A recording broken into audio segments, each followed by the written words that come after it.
Hello, I'm Michele and welcome to my Big Minis world.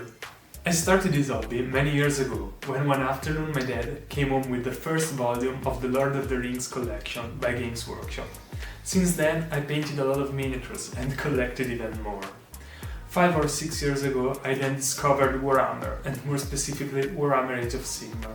And since then, I started collecting a huge backlog in my closet, and I hope with this series of videos and with this channel we could diminish it a little bit. For my first video I decided to bring you a Stormcast Eternals Liberator. I found it in the Scaling Tide box that I received this Christmas. Yeah, luckily Santa still brings me toys as gifts. I decided to paint it with the classical scheme, golden armor and blue shoulder pads and shield. So the first thing I start to do is to grab my airbrush and the Vallejo black surface primer and give the whole mini a full base coat, applying thin layers.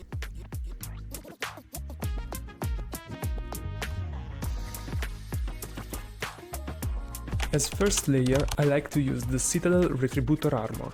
I find it to be the best starting point for my Stormcast Eternals gold armor, especially if sprayed through an airbrush. Remember to give thin layers to the miniatures. You can always proceed to add a second coat, but it's way harder to remove a too thick layer of paint. Once done, you should have something like this. All the black is covered and the details are still crisp and clear. Once the base coat is done, to bring out more details, I like to apply some sepia ink. I proceeded to apply it over all the armor, focusing more on the parts that will be naturally harder to reach from the light, like underneath the arms and on the legs. During this phase, pay attention not to move the paint that's already been drying, otherwise you will risk to leave some marks on your miniatures.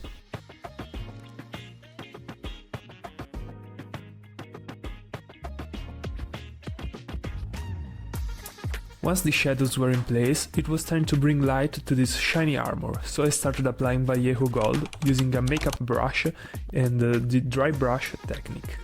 Basically, you just need to load some paint into your brush, remove the excess paint on a paper towel, and gently start applying it to your model. While doing it, try to keep your brush strokes coming mostly from the same direction of the light you want to shine on your model. In this case, I wanted my armor to still look glorious but feel a bit old, and as if its gold was almost fading away from all the battles it faced. So I started mixing into the gold a light silver, like in this case Citadel Mithril Silver. For the first layer I mixed them around 50-50 of each, getting to the last layer having almost pure silver.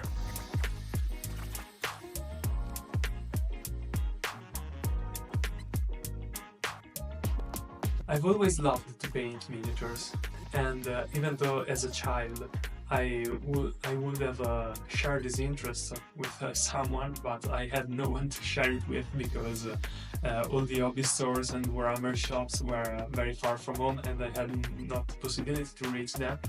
I decided to start a channel to share my passion, to share this passion with everyone and everyone willing to watch it.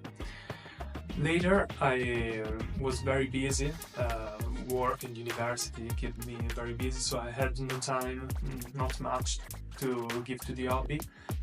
So lately I decided that if this is a thing that I really love, that I really want to bring further on, maybe it's time to give it a chance. So I'd love to bring you with me in my journey into this miniature painting world.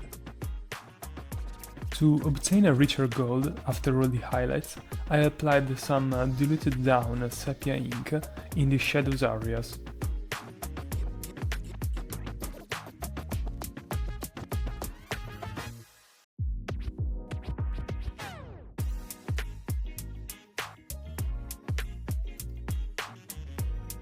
It was time to paint the silver plate armor and the hammer. When painting silver, I fell in love with Vallejo metal color range, and I find their steel color to be perfect as an already dark starting point to achieve a rich silver.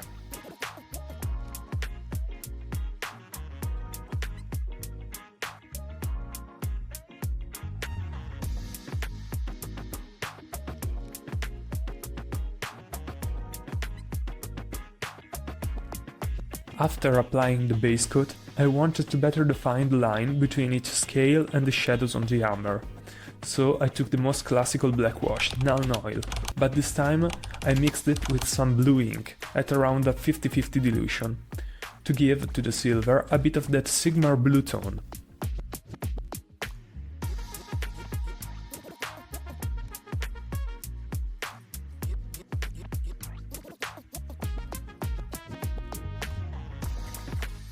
Once the paint was dry, I proceeded to apply bolt gun metal, followed by chainmail and mithril silver, painting smaller and smaller areas of the plated armor and the hammer as I reached the brightest highlight.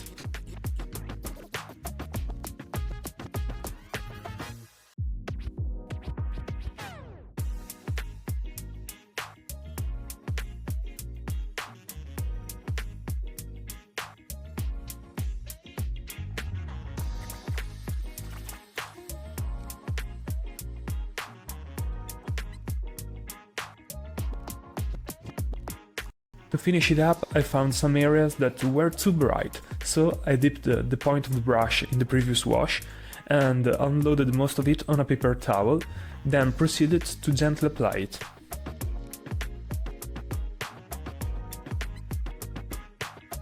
Now, for the shoulder pad, I decided I wanted to try something different, something new. So I decided to highlight them using stippling technique. I started with a blue base coat. In this case, I had to apply two thin layers, because the gold underneath was still visible after the first one.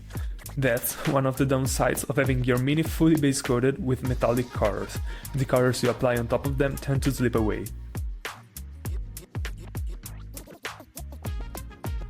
Once I had a solid base, I proceeded by mixing the blue with sky blue, first at a 30% sky blue, 70% blue, and then in equal proportions. For each layer, I started applying the paint using the point of my paintbrush, and applying some small dots on the rounded part, diminishing the area I paint at each layer. To finish it up, I added some ivory to the mix and applied the final highlight.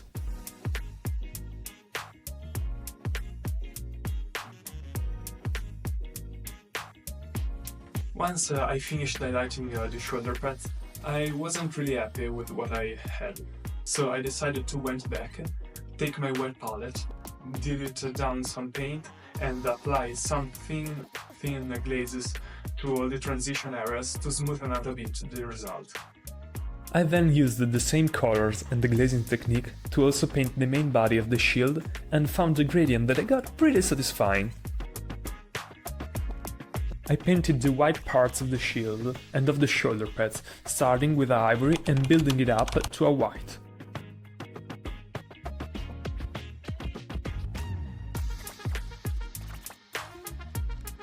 To finish up the shield, I used the same recipe I used for the rest of the golden armor.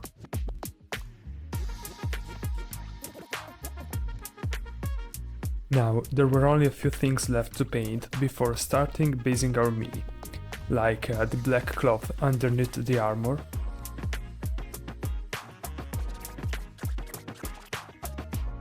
and last but not least, all the leather straps, like the one holding the shield and the handle of the hammer.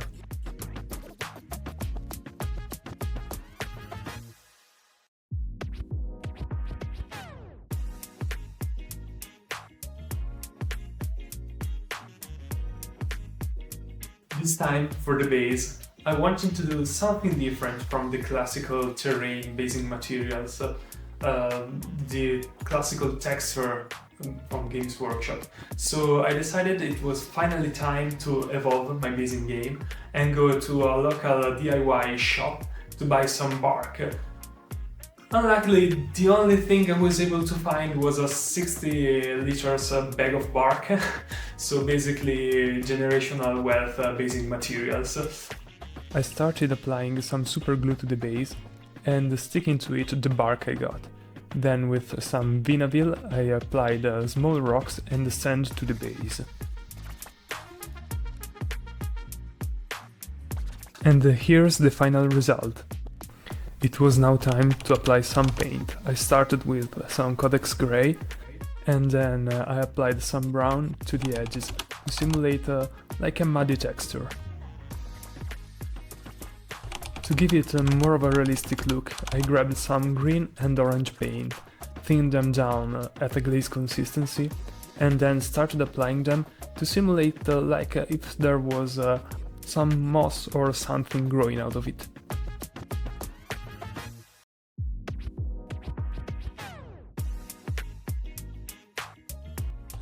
Finally, I highlighted the mob with some lighter brown. To finish off the base, I dry brushed some Space Wolves Grey on the edges.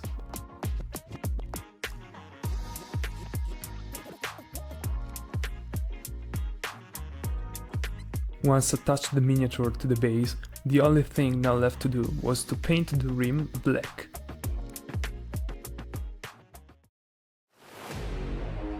And as you can see, this is the final result.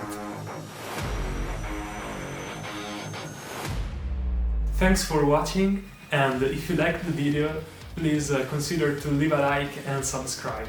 And also don't forget to follow me on Instagram. As you can clearly see, I already have a very followed Instagram page, so consider to join all the other followers and follow me there too. Thank you.